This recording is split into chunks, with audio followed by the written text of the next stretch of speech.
बच्चों, I am Yogita Prajapan. YouTube channel पर आप सभी बच्चों का स्वागत है। चलिए 10th क्लास में आज मैं आपके सामने 13.2 एक्सरसाइज लेके आई हूँ, जिसे हमें स्टार्ट करना है। और 13.1 एक्सरसाइज कम्प्लीटली मैंने करा दिया है बच्चों।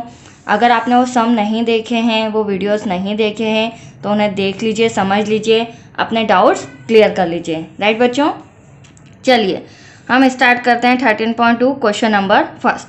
हाँ, स्टार्ट करने के पहले एक बात और कहना चाहूँगी, अगर आपको मेरे वीडियो समझ में आते हैं, समझ में आते हैं, तो प्लीज़ लाइक शेयर करना मत भूलिएगा। राइट, चलिए सब मैंने कॉपी में रिटर्न किया है हर बार की तरह। क्या कहा है हमें? एक ठोस एक अर्धगोले पर खड़े एक शंकु के आकार का है। ठीक है, कोई ठोस है, वो भी ठोस किस प्रकार का है? अर्धगोले का शेप है, उस पर खड़े एक शंकु के आकार का है। तो देखो पहले हम एक अर्धगोला बना लेते हैं। यहाँ पर ये हो गया अर्धगोला।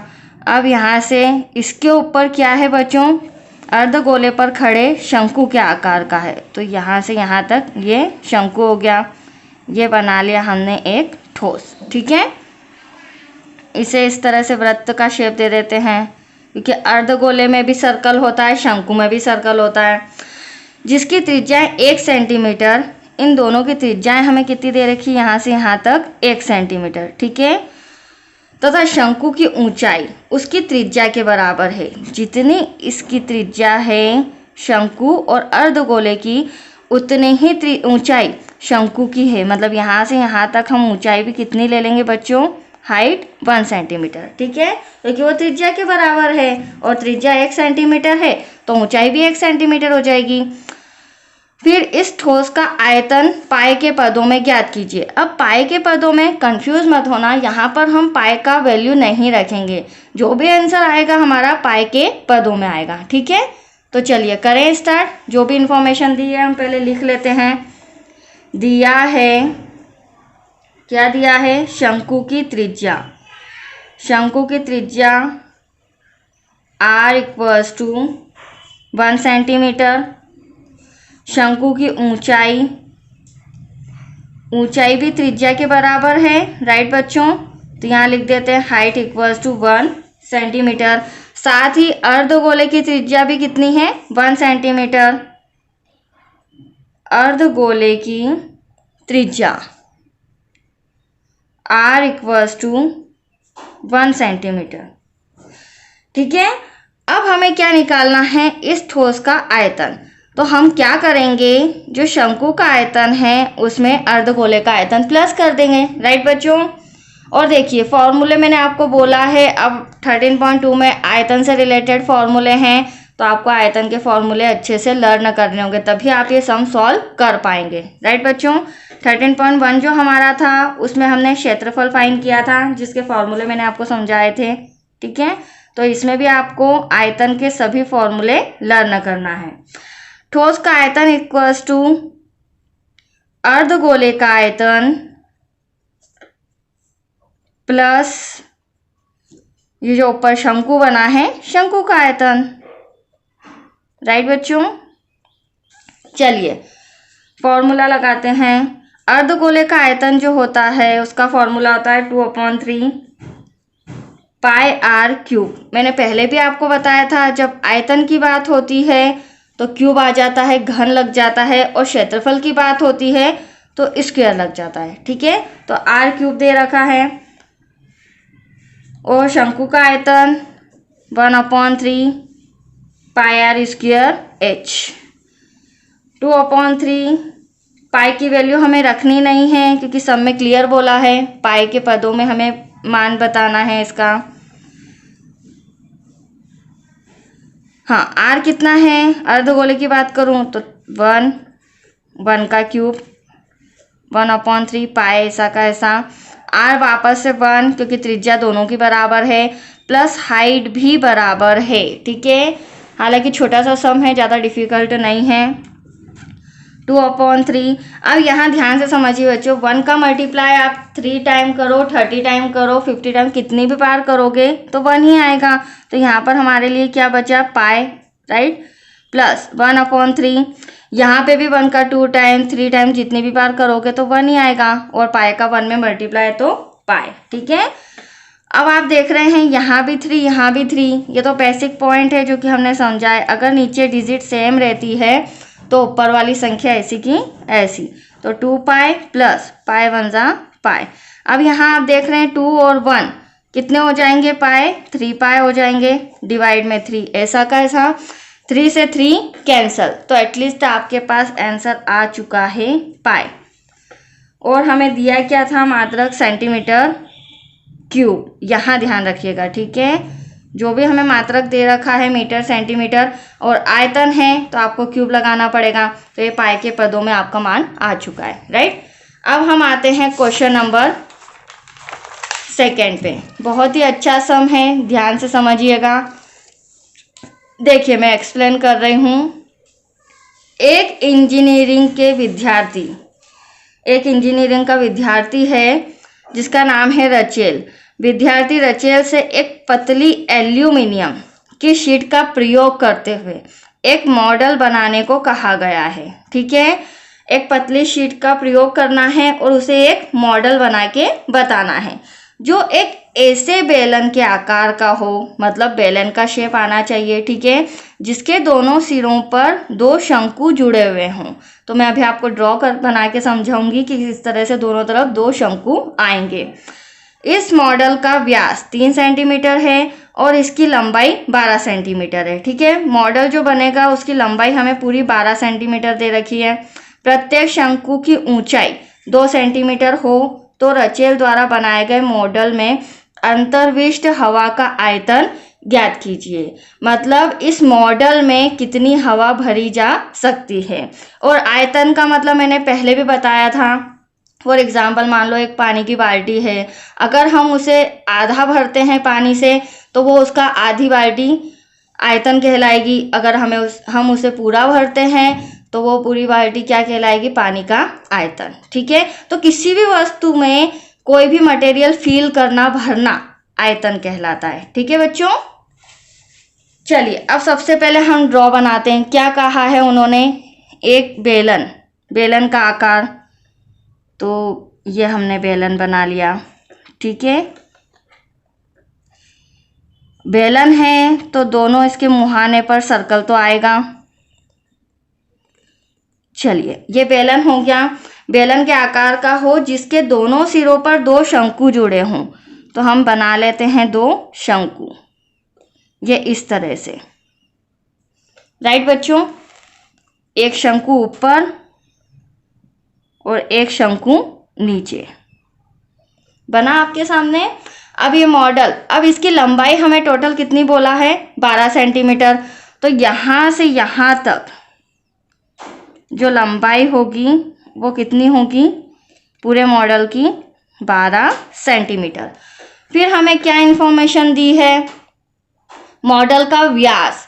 इसका जो व्यास है यहाँ से यहाँ तक वो कितना है, 3 सेंटीमीटर।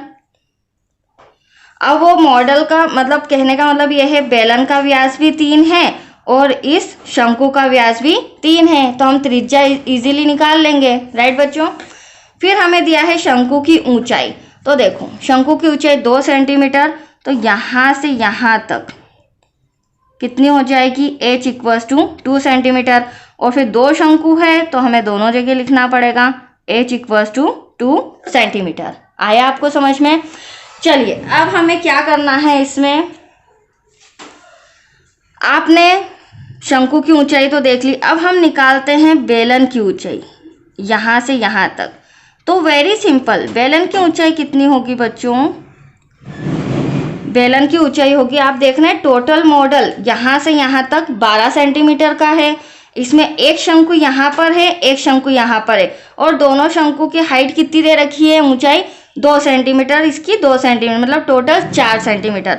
तो हम क्या करेंगे, टोटल 12 का ये मॉडल है, इसमें से ये दोनों शंकु मतलब 4 सेंटीमीटर माइनस करेंगे तो एटलीस्ट 8 सेंटीमीटर क्या आ जाएगा, बेलन की ऊंचाई, जिसे हम कैपिटल H लिखेंगे। राइट, क्योंकि हमारे पास 2 हाइट है, शंकु की अलग है और बेलन की अलग है, तो यहाँ हम लिख देंगे कैपिटल H।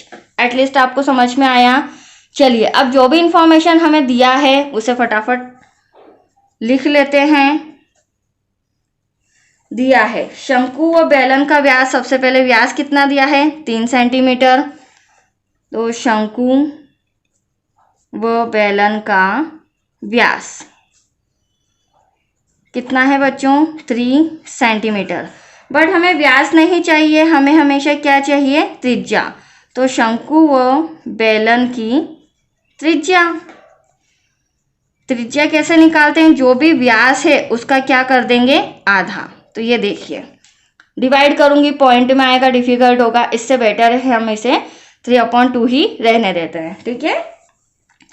दूसरा शंकु की ऊंचाई, शंकु की ऊंचाई अभी मैंने फाइंड किया आपके सामने। शंकु की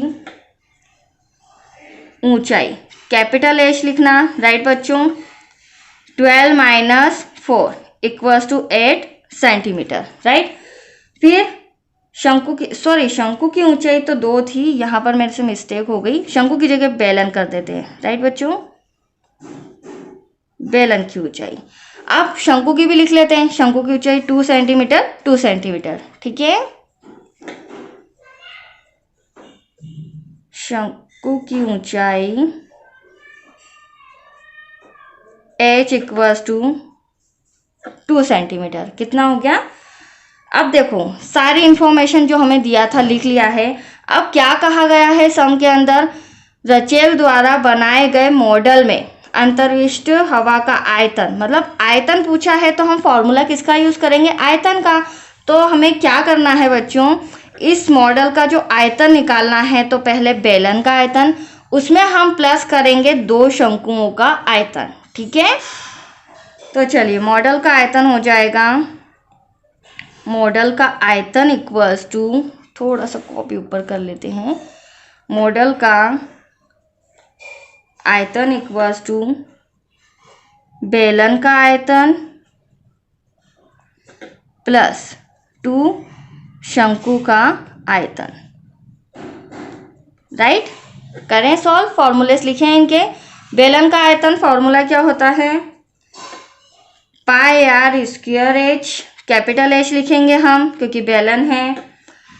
2 यहाँ पर 2 शंकु है तो 2 और 1/3, 1/3 πr²h, ठीक है। ये शंकु का आयतन जो होता है उसका फॉर्मूला लिख दिया है मैंने। अब यहाँ देख रहे हैं यहाँ भी पाई यहाँ भी पाई, तो अभी हम पाई की वैल्यू नहीं रखते हैं, हम पाई कॉमन निकाल लेते हैं। त्रिज्या कितनी है, दोनों की त्रिज्या सेम है 3/2। हाइट अलग है, हाइट कितनी है मैंने आपके सामने निकाला था 8, यहाँ पर 8 सेंटीमीटर प्लस 2 ऐसा का ऐसा, 1/3 ऐसा का ऐसा, पाई तो हमने ले ही लिया है। यहाँ पर त्रिज्या कितनी हो जाएगी बच्चों 3/2 का स्क्वायर।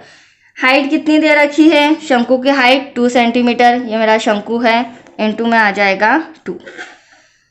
चलिए अब हम सॉल्व करते हैं, ब्रैकेट 3 3 = 9 और 2 2 = 4, तो ये 9 डिवाइड में 4 मल्टीप्लाई बाय 8, पाई यहाँ पर लिख देते हैं। 2 का 1 में करोगे 2 1 = 2, डिवाइड में 3 को कितनी बार मल्टीप्लाई करेंगे 2 बार, 3 3 = 9, 2 2 = 4 इंटू का 2। आगे सॉल्व करते हैं, यहाँ पर ये कैंसिल हो सकता है बच्चों, 4 1 = 4, 4 2 = 8, तो 9 2 = 18 पाई, ठीक है, प्लस यहाँ 3 1 = 3, 3 3 = 9, 2 1 = 2, 2 2 = 4, कैंसिल करना भी सीखते जाइए। यहाँ 2 है यहाँ 2 है, ये भी कैंसिल हो सकता है। हाँ यहाँ पर हम पाई लिखना, नहीं पाई तो हमने कॉमन लिया ना, नहीं पाई कॉमन नहीं लेंगे हम, पाई ऐसा का ऐसे ही रखेंगे, राइट। यहाँ लास्ट में लिख देती हूँ बच्चों, पाई कॉमन नहीं आएगा, तो यहाँ पर भी पाई, ठीक है, पाई कॉमन हम लास्ट में लेंगे, राइट बच्चों। चलिए यहाँ पर 3 पाई ऐसा का ऐसा, अब इन दोनों को प्लस करेंगे तो 18 19 20 21 पाई, 21 पाई की वैल्यू कितनी होती है 22/7, कैंसिल करेंगे 7 1 = 7, 7 3 = 21, 2 6 = 3 2 = 6, 3 2 = 6 सेंटीमीटर क्यूब, राइट। क्या लिखोगे आप centimetre cube, that's your answer. आपको समझ में आया।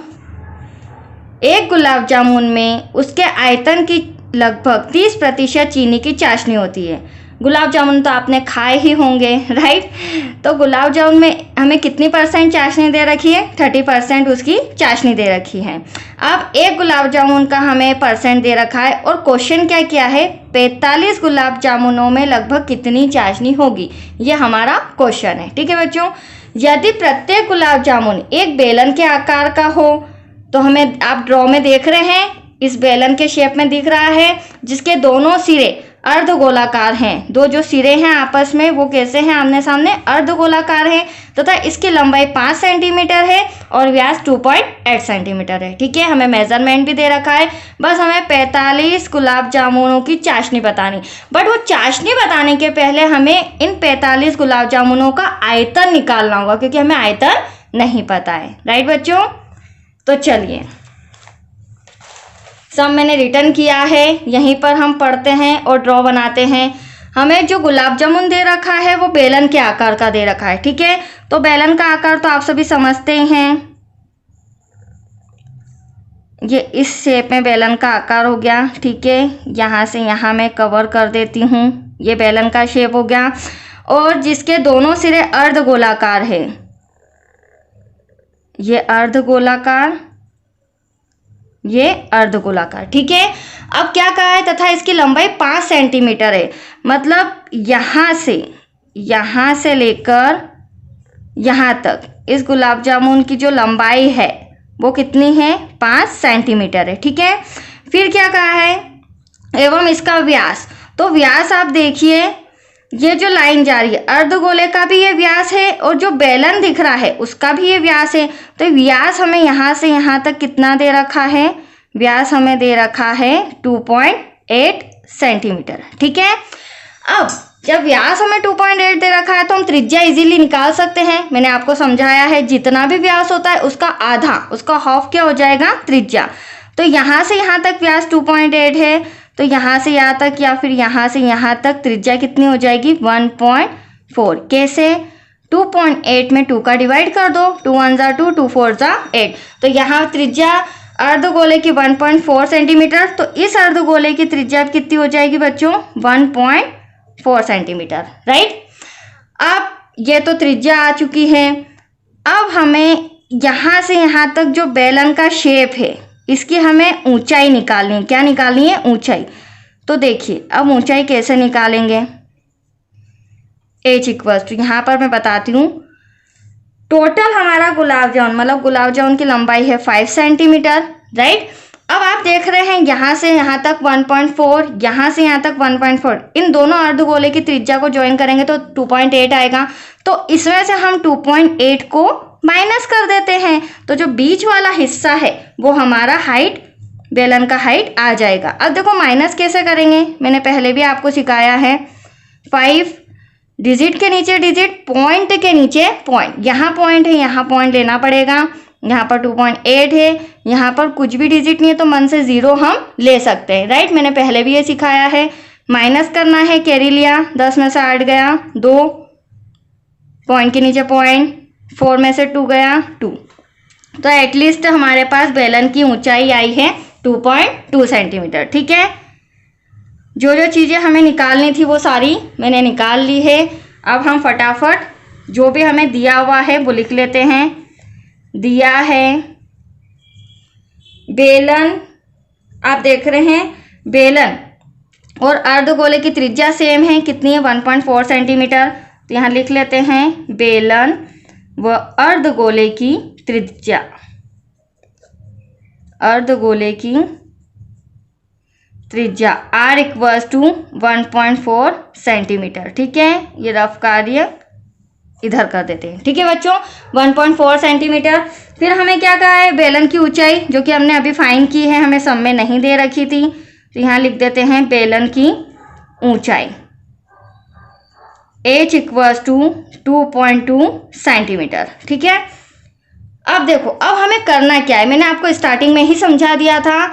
हमें 45 गुलाब जामुनों की का आयतन निकालना है। क्या फाइंड करना है? पहले आयतन। तो हम 45 का नहीं निकालेंगे, हम एक गुलाब जामुन का पहले आयतन निकालेंगे, फिर उसमें 45 का मल्टीप्लाई कर देंगे। राइट बच्चों, तो चलिए, एक गुलाब जामुन का आयतन इक्वल्स टू, एक गुलाब जामुन का आयतन इक्वल्स टू बेलन का आयतन, बेलन का आयतन प्लस कितने अर्धगोले हैं, दो अर्धगोले का आयतन। राइट बच्चों, इन दोनों को हम प्लस कर देंगे तो एक गुलाब जामुन का आयतन आ जाएगा। अब बेलन का आयतन फॉर्मूला क्या होता है, तो फॉर्मूला होता है बेलन के आयतन का पाई आर स्क्वायर एच प्लस 2। अर्धगोले का आयतन, तो अर्धगोले का आयतन होता है 2/3 पाई आर क्यूब। हाँ, एक इम्पॉर्टेंट बात और बता देती हूँ कि इसका जो कैलकुलेशन है वो थोड़ा सा डिफिकल्ट है, वो आप ध्यान से समझिएगा। राइट बच्चों, सम जब मैंने पढ़ा, एक्सप्लेन किया, तो सम आपको इतना डिफिकल्ट नहीं लगा होगा। आप समझ चुके होंगे कि एटलीस्ट हमें इसमें क्या फाइंड करके बताना है, क्या सॉल्व करना है। बट इसका जो काटापिटी है, कैलकुलेशन है, वो थोड़ा सा डिफिकल्ट है, तो आपका फोकस इस पे होना चाहिए। ठीक है, मैं काफ़ी डीप में जाके ये सम करा रही हूँ। अब देखो, हर बार की तरह हम क्या करते हैं, जो भी कॉमन चीज़ें होती है फॉर्मूले में वो हम पहले ही निकाल लेते हैं। तो यहाँ भी पाए है, यहाँ भी पाए है, एक पाए बाहर, आर स्क्वायर आर क्यूब, तो यहाँ से आर स्क्वायर कॉमन आ सकता है। इसके अलावा यहाँ एच है, यहाँ एच नहीं है, तो एटलीस्ट यहाँ पर बच्चा हमारा एच प्लस 2 2 4 डिवाइड में 3। अब यहाँ पाए बाहर आ गया, 3 आर थे उसमें से 2 आर बाहर आ गए, तो यहाँ पर एटलीस्ट एक ही आर बचा। ठीक है, अब हम कॉमन निकालिए, अब हम वैल्यू पुट करेंगे।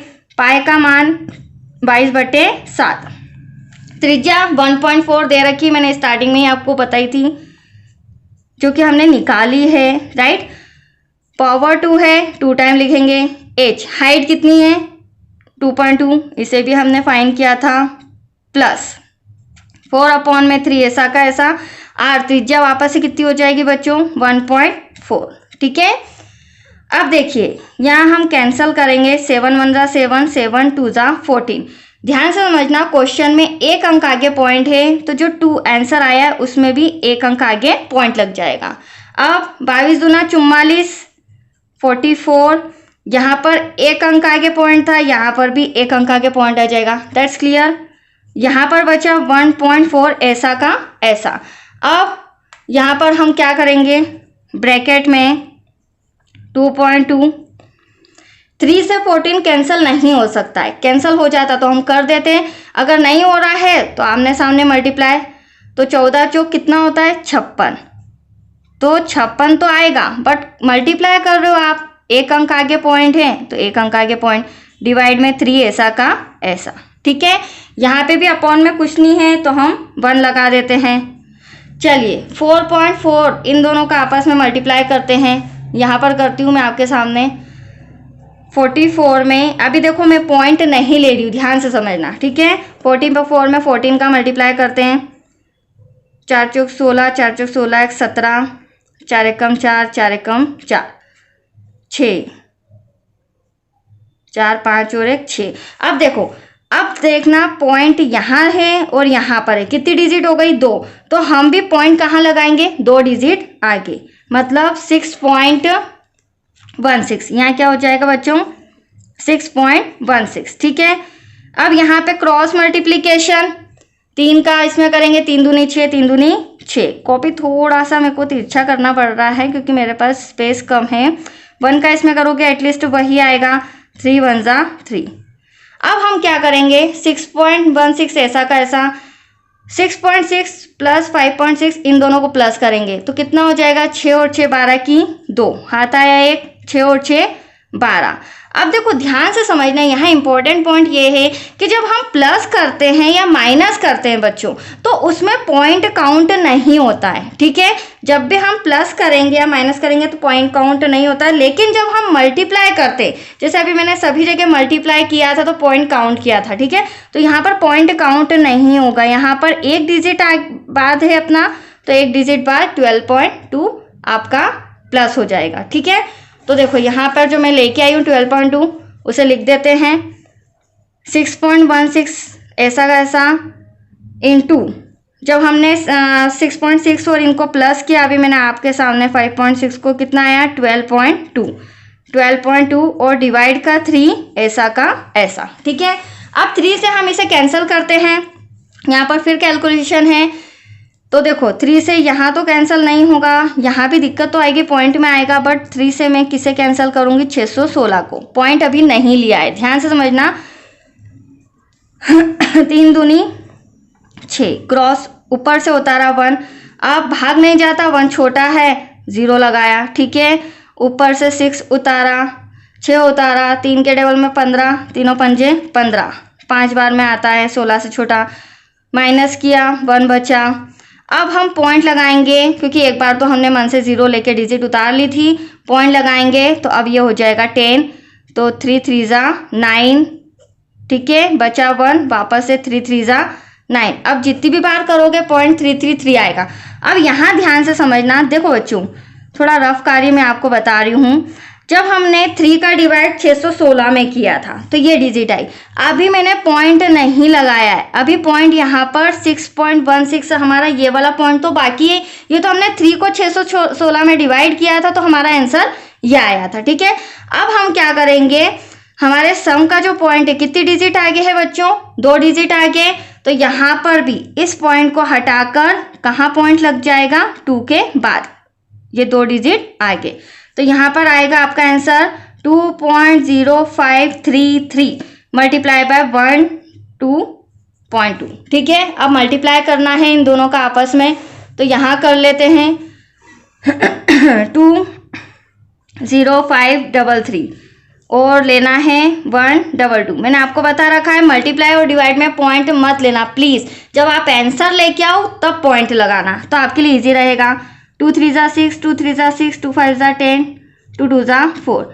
यहाँ भी करेंगे तो यही आएगा 6 6 0 1 4, क्रॉस क्रॉस 1 का करेंगे 3 एकम 3, 3 एकम 3, 5 एकम 5, 0 2 एकम 2। अब हम इसे ज्वाइन करते हैं, प्लस करते हैं, 6 6 12 की 2, 6 7 8 9 10, 3 4 और 1 5, 5 और 5 10, 4 और 1 5, 2 ऐसा का ऐसा। ठीक है, अब ध्यान से देखना, देखो आपके सामने मल्टीप्लाई क्या है, कितनी डिजिट आगे पॉइंट था, यहाँ पर था। ठीक है, कितनी 1 2 3 4 और 1 5, तो 1 2 3 4 5, ये आया है आपका आंसर 25.05। अब हमें ज़्यादा आगे तक नहीं लेना है, पॉइंट के बाद 2 डिजिट ही सफिशिएंट होती है। ठीक है, सेंटीमीटर क्यूब, बट ये एक गुलाब जामुन का आंसर आया है, हमें 45 गुलाब जामुन का आंसर भी नहीं, वो तो चाशनी बतानी है, 45 गुलाब जामुन का आयतन बताना है। ठीक है, एक गुलाब जामुन का आयतन आ चुका है, तो 45 गुलाब जामुन का आयतन, तो यहाँ पर मल्टीप्लाई फिर करना पड़ेगा, 45 मल्टीप्लाई बाय 25.05, तो यहाँ पे मल्टीप्लाई आप सेल्फ करेंगे जो मैंने आपको तरीका बताया है, देन लास्ट में आप पॉइंट लगा देंगे। ठीक है, विदाउट पॉइंट के आप सॉल्व करेंगे, राइट बच्चों, तो आपका यहाँ पर आंसर आ जाएगा 1127.25 सेंटीमीटर क्यूब। ये हमारे 45 गुलाब जामुनों का आयतन आ चुका है, बट मेरा क्वेश्चन ये है 45 गुलाब जामुनों की चाशनी बतानी। ठीक है, एक गुलाब जामुन की चाशनी 30%, तो 45 गुलाब जामुन की चाशनी कितनी होगी। ठीक है, तो चलिए अब हम निकालेंगे चाशनी का आयतन, तो चाशनी का आयतन इक्वल्स टू 1127.25, आंसर आ चुका है, जरा सा कैलकुलेशन है 30 और परसेंट दिया है बच्चों, तो परसेंट का 100 तो हमें डिवाइड में लिखना ही होगा, राइट। पॉइंट हटाते हैं, पॉइंट के बाद 2 डिजिट है, 2 0 लगा देते हैं, अब यहाँ 0 से 0 कैंसिल, तो एटलीस्ट हमारे पास क्या बचा 1127.25 मल्टीप्लाई बाय 3 डिवाइड में 1000 ऐसा का ऐसा। ठीक है, 1000 का डिवाइड नहीं करना है, बहुत ही इजी ट्रिक बता रही हूँ, 3 का मल्टीप्लाई करो आपका आंसर आ जाएगा। चलिए, तीनों पंजे 15, 3 दूनी 6 और 1 7, तीनों 7 21, कैरी आया 2, 3 दूनी 6 7 8, 3 एकम 3, 3 एकम 3, डिवाइड में 1000 ऐसा का ऐसा। अब देखो कितनी डिजिट है 3, मतलब कितने 0 है 3 0 है, ऊपर से 3 डिजिट काउंट करके 1 2 3 पॉइंट लगा दो, दैट्स यूर आंसर। तो 338.17 सेंटीमीटर क्यूब 45 गुलाब जामुनों की चाशनी रहेगी। ठीक है, कितनी होगी? 338.17 सेंटीमीटर क्यूब। ये कितने गुलाब जामुनों की चाशनी है? 45। तो आया आपको समझ में बच्चों? बहुत ही अच्छा सम था, बस इसके कैलकुलेशन पर ध्यान रखिएगा और बाकी बहुत ही इजी है, राइट। और समझ में आया तो प्लीज़ लाइक शेयर करना मत भूलना। Thank you.